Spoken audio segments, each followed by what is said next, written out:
Intens Investigasi masih melanjutkan kabar dugaan aksi tidak terduga yang konon dilakukan Loli, putri sulung Nikita Mirzani, pada saat dilakukan penjemputan diduga di sebuah apartemen sewaan yang diduga menjadi tempat tinggal Loli setibanya di Jakarta dan menjadi tempat hidup sehari-harinya pasca konon dilarang kembali ke rumah oleh sang ibunda.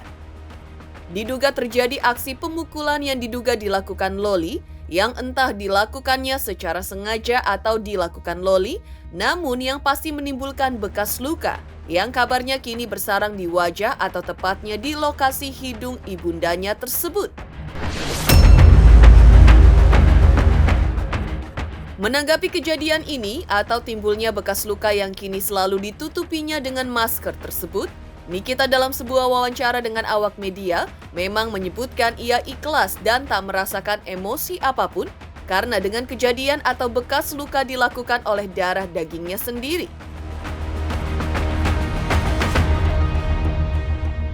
Keikhlasan Nikita Mirzani itu ternyata cukup mendapatkan banyak simpati dari publik, tidak terkecuali psikolog Tika Bisono yang diminta tim Intens Investigasi untuk ikut memberikan komentar terkait hal ini.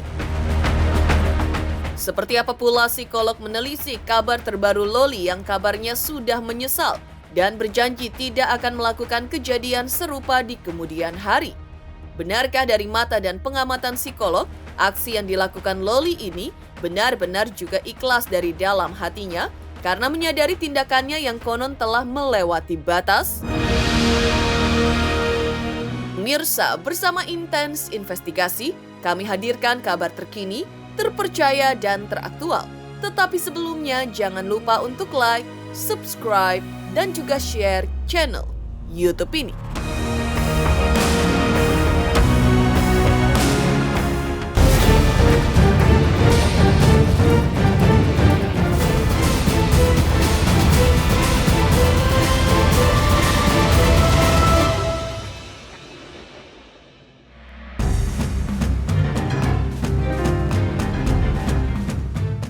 Mengutip sebuah pepatah bijak yang mengatakan, kasih ibu sepanjang jalan, kasih anak sepanjang galah. Pepatah ini yang agaknya tepat untuk menggambarkan kejadian yang baru-baru ini dialami Nikita Mirzani, diduga melibatkan sang buah hati Loli di dalamnya. Ya, santer diberitakan pada saat itu atau pada saat dilakukan penjemputan, diduga terjadi aksi pemukulan yang diduga dilakukan Loli terhadap sang ibunda, yang entah dilakukannya secara sengaja atau dilakukan Loli. Namun yang pasti menimbulkan bekas luka yang kabarnya kini bersarang di wajah atau tepatnya di lokasi hidung ibundanya tersebut.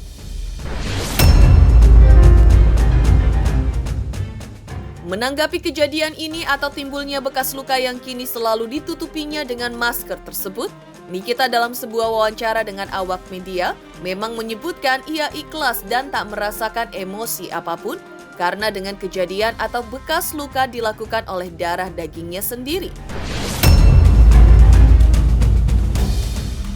Keikhlasan Nikita Mirzani itu ternyata cukup mendapatkan banyak simpati dari publik, tidak terkecuali psikolog yang diminta tim Intens Investigasi untuk ikut memberikan komentar terkait hal ini. Psikolog Tika Bisono menilai emosi negatif yang bersarang di dalam tubuh seseorang memang pasti selalu ada dan tergantung dengan bagaimana seseorang menyikapinya. Diduga menjadi sebuah aksi emosi negatif dari Loli yang entah sengaja dilakukannya atau tidak untuk sang ibunda. Yang pasti reaksi yang cukup baik bisa dilakukan Nikita Mirzani dengan cukup berbesar hati menerima kejadian yang dialaminya tersebut. Ambil mata. Kasih ke gua. Kasih ke gua. Gak ada kasih ke gua sekarang. Kamu kalau misalnya nggak mau diam, saya kata. Kamu diam. Gak ada. Kalau diam, kamu diam. Udah pakai kain aja, udah. Mana HP gua? Udah nak, udah. Mana HP gua? Ini nggak bisa Udah, nak. celananya nggak bisa dipakai. Ya. Udah kayak gitu aja. Udah ya nak. Loli yakin nggak diapa-apain nak. Loli yakin nggak diapa-apain nak. Gua gak ada diapa-apain. Gua ada semua punya buktinya.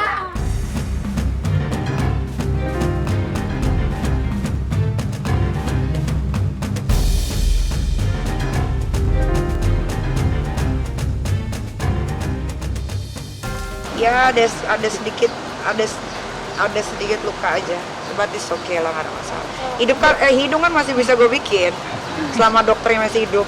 Ya apapun itu, asal yang melakukan adalah darah daging saya sendiri, tidak ada masalah.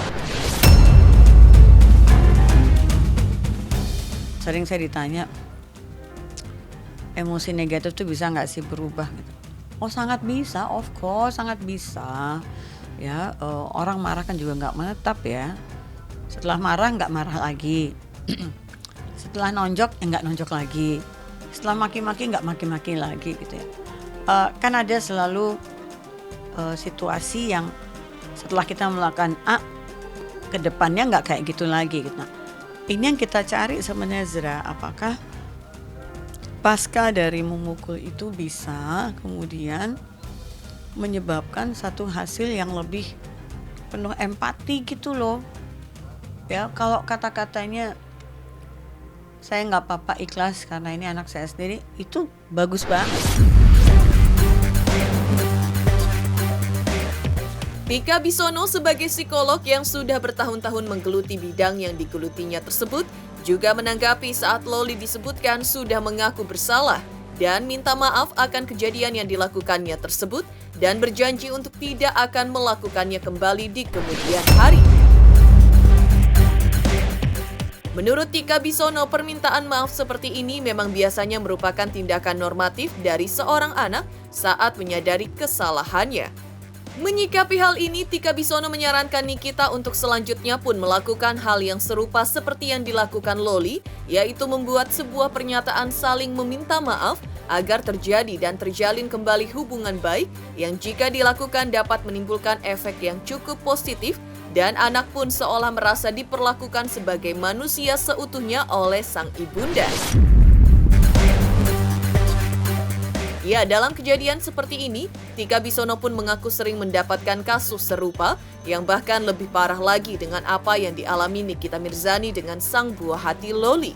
Namun seperti yang sudah diprediksi, semua kejadian yang buruk tersebut pun dapat terselesaikan dan tentunya seperti yang diharapkan oleh semua pihak, meski dengan beberapa catatan penting yang harus kedua pihak atau melibatkan orang-orang terdekat atau profesional untuk terlibat di dalamnya.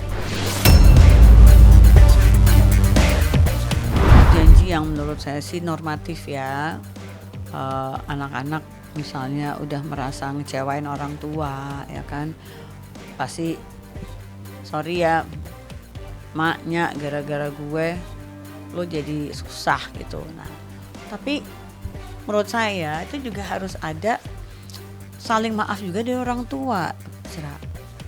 Nak sorry ya gara-gara bapak ibumu gini lo jadi repot juga. Nah itu harus ada keterpanggilan untuk juga minta maaf atas hal-hal yang dilakukan oleh orang tua dan membuat anaknya tidak berkenan. Itu harus ada, baru itu adil.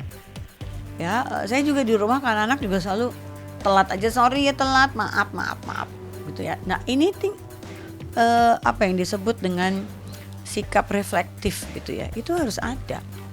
Nah anak itu baru akan merasa diperlakukan manusiawi ya, sebagai manusia yang utuh ketika orang tua ini juga melakukan sikap-sikap yang sifatnya reflektif tadi.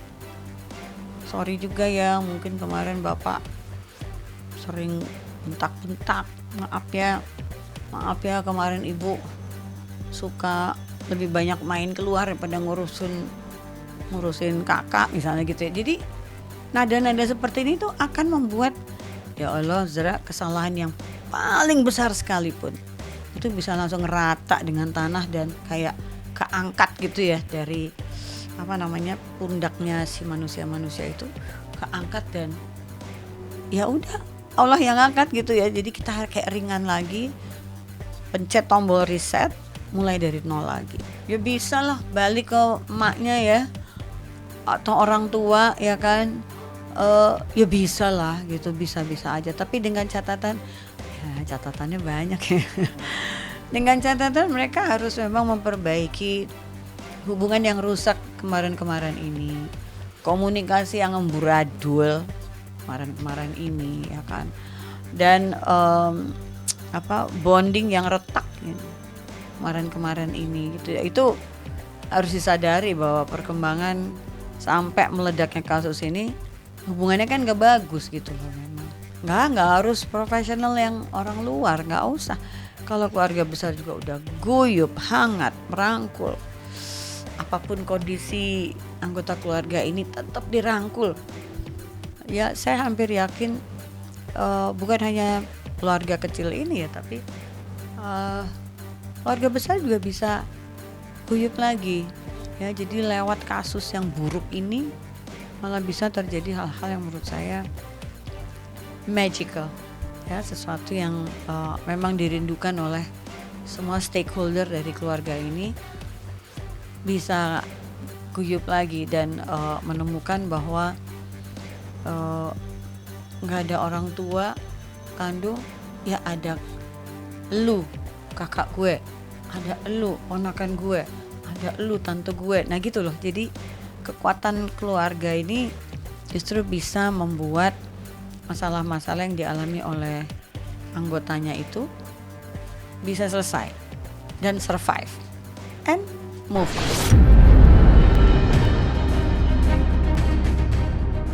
Sementara itu, melihat perkembangan kasus ini dalam kurun beberapa waktu terakhir, memang sudah ditetapkan nama 8 saksi termasuk Nikita Mirzani di dalamnya. Pihak Nikita dan kuasa hukum rencananya akan melibatkan dari Lembaga Perlindungan Saksi dan Korban alias LPSK. Hal itu dilakukan Fahmi karena Nikita juga sempat menghubunginya agar permintaan tersebut bisa segera ditindaklanjuti sehingga Loli selaku saksi dan korban mendapatkan perlindungan secara maksimal. Seperti apa keterangan LPSK terkait hal ini?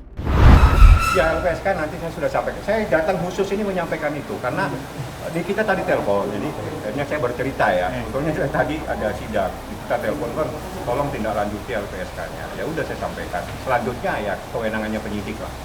Ya nanti biar ibu yang jelaskan seperti apa kelanjutannya. Yang jelas, Loli, saya biasa panggil Loli, itu adalah korban. Anak di bawah umurnya 16 tahun, jalan 17 tahun. Dia berhak untuk mendapatkan perlindungan secara maksimal. Karena kenapa? Saya yang tahu apa yang ada di dalam keterangan saksi-saksi. Sangat mengkhawatirkan. Jadi saya butuh perlindungan untuk Loli dan itu atas permintaannya Nikita. Karena Nikita sudah khawatir sekali terjadi sesuatu terhadap anaknya. Lu bayangin Nikita seperti itu pun, diapain pun dia tetap khawatir terjadi apa-apa terhadap anaknya. Berarti se-urgent itu Bang ya? Sangat urgent. Bukan se-urgent, sangat urgent. Dan itu pesan Nikita berkali-kali tadi pagi kepada saya. Makanya saya sempatkan diri tadi berkomunikasi dengan penyidik di atas. Kalau seandainya korban ini memang mengalami penderitaan fisik maupun psikis, kami juga nanti akan melakukan asesmen ya kalau memang korbannya dan orang tuanya itu membutuhkan pemulihan baik medis maupun psikologis bagi anak korban. Anak itu juga bisa, kalau apalagi yang bersangkutan korban ya statusnya ya, maka bisa mengajukan permohonan perlindungan, tetapi memang diwakili oleh orang tuanya. Seperti itu. Kalaupun tidak ada orang tuanya, diwakili oleh walinya, begitu yang bisa dilakukan. Misalnya kalau ada ancaman, misalnya itu memang kalau memang ada bukti-bukti ancaman, misalnya ancaman ini ya pernah misalnya ditabrak dan sebagainya, atau diancam akan dibuka ininya video-videonya dan sebagainya, misalnya seperti itu ada, nah itu mohon nanti disertakan karena itu menjadi salah satu alat analisis kami yang penting bagi kami untuk menganalisis lebih jauh gitu ya, tingkat ancamannya sebagaimana, dan nanti ini juga akan berfungsi bagaimana intervensi yang dilakukan oleh LPSK atau perlindungan yang diberikan oleh LPSK itu bentuknya apa saja, seperti itu. Sementara itu, di tengah kabar luka pukulan yang diduga berada di wajah ataupun hidung Nikita, hingga tanggapan LPSK, kabar baik kini sudah didapatkan terutama dari hasil visum Loli yang setelah visum sudah dipastikan didapatkan di tangan penyidik. Seperti apa pihak Nikita angkat bicara?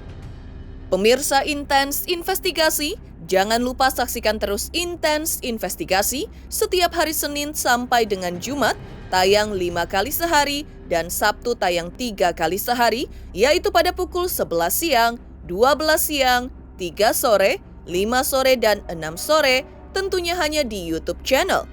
Dan pastikan jangan lupa untuk like, subscribe, share, dan juga komen channel Intens Investigasi. Hai, aku Feby Marcelia mau ngingetin jangan lupa saksikan Intens setiap hari Senin sampai Jumat 5 kali sehari dan hari Sabtu 3 kali sehari. Dan jangan lupa juga di like, komen, dan subscribe. Bye-bye.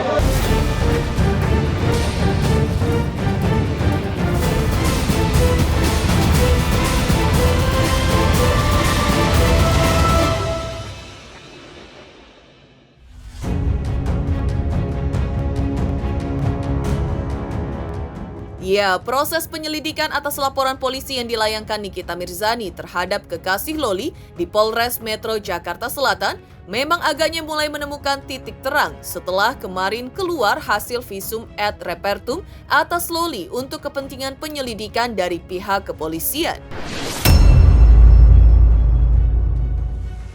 Pihak Humas Polres Metro Jakarta Selatan yang diwakilkan oleh AKP Nurmadewi, Humas menjadwalkan hari Jumat tanggal 27 September 2024 besok dijadwal pemeriksaan kekasih Loli akan dilakukan pada hari pekan ini.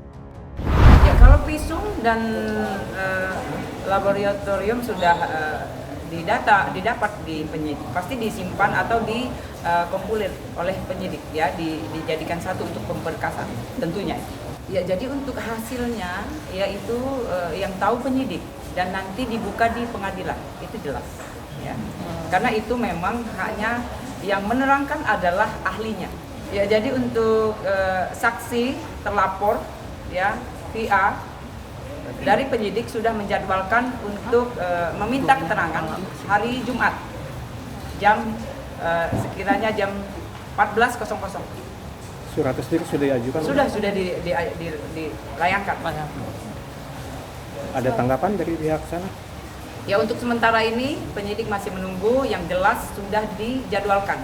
Tanggal, hari, jam sudah ditentukan. Ya, kita menunggu saja. Jam berapa untuk? Jam 14.00 atau jam 2 sore.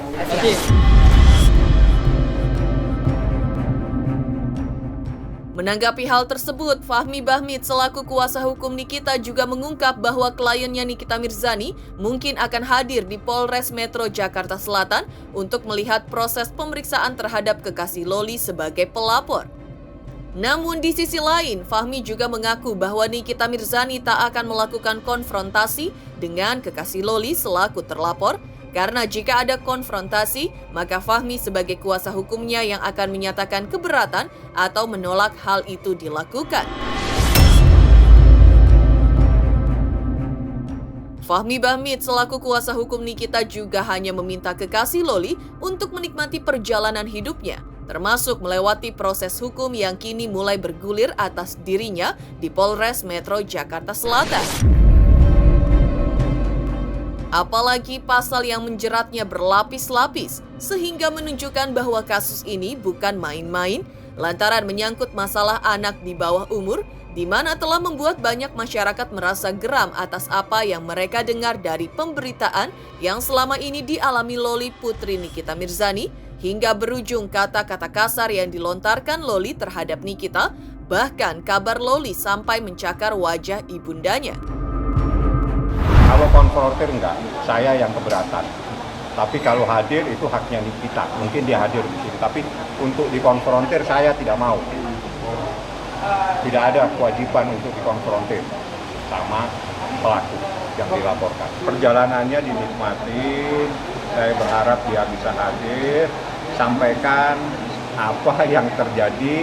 Tapi saya ingatkan, ya, penyidik mempunyai banyak dokumen dan keterangan saksi.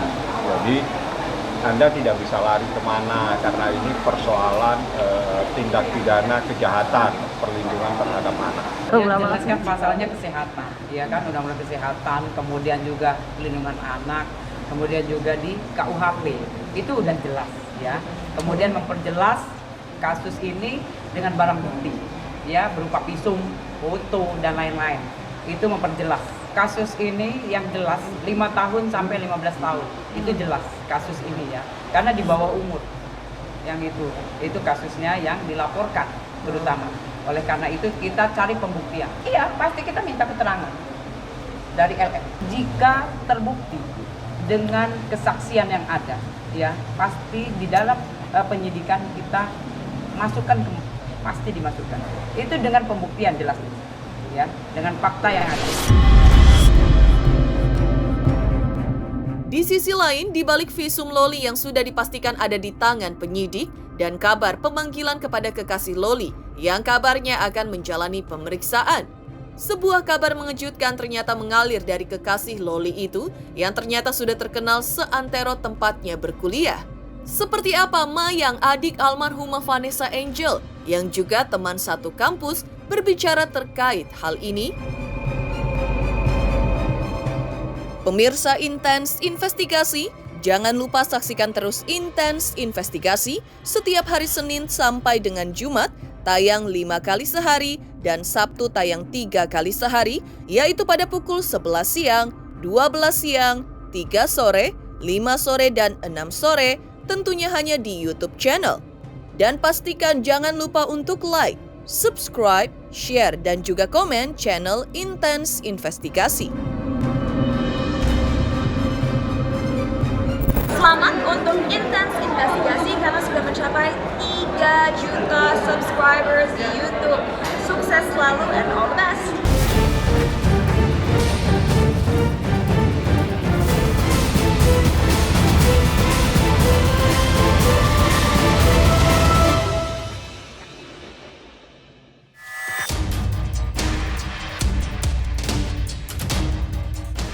Di tengah hebohnya permasalahan ini, salah satu public figure yang sempat speak up dan mengomentari kehebohan ini adalah Mayang Luciana Fitri atau Mayang, adik almarhumah Vanessa Angel. Mengaku kenal karena notaben satu kampus dan sempat beberapa kali berpapasan dengan kekasih Loli tersebut, Mayang mengaku cukup prihatin dengan kejadian yang dialami Loli. Bahkan terkait kata-kata kasar yang sebelumnya dilontarkan Loli kepada ibundanya. Dan atas dasar itulah Mayang akhirnya bersuara dan memberikan sikapnya menyayangkan tindakan yang dilakukan oleh Loli tersebut. Aku awalnya tuh nggak mau ikut campur. Aku tuh kalau ada kasus-kasus kayak gini tuh jarang banget ikut campur kan, nggak pernah malah. Cuman ketika aku ngeliat story-nya Loli gitu, klarifikasi dia yang terakhir itu, terus mendengar bahasanya dia yang ngatain mamanya dengan kata-kata hewan tuh menurut aku udah kayak wah itu udah kacau banget gitu. Makanya aku speak up lah gitu karena udah nggak etis lah bahasanya seorang anak ngatain ke ibunya gitu, karena gimana pun ya itu ibu kamu gitu, jangan kayak gitu. Karena aku tahu rasanya hidup tanpa sosok ibu itu aku tahu banget. Jadi aku akhirnya mencoba untuk speak up. Tujuannya apa sih? Ya mungkin tahu ya, Loli lagi masa-masa pubernya gitu, masih dalam percintaan monyetnya. Cuman ini kayaknya sudah udah kelewatan batas gitu, jadi memang harus ditindaklanjuti sih. Maksudnya ya dengan tindakannya Kak Nikmir untuk menjemput paksa itu udah keputusan yang tepat sih menurut aku. Demikian pemirsa kabar terkini, terpercaya dan teraktual yang kami hadirkan hari ini. Saksikan terus Intens Investigasi setiap hari Senin sampai dengan Jumat, tayang 5 kali sehari, pada Sabtu tayang 3 kali sehari, yaitu pada pukul 11 siang, 12 siang, 3 sore, 5 sore, dan 6 sore, tentunya hanya di YouTube channel. Dan pastikan jangan lupa untuk like, subscribe, share, dan juga komen channel Intens Investigasi.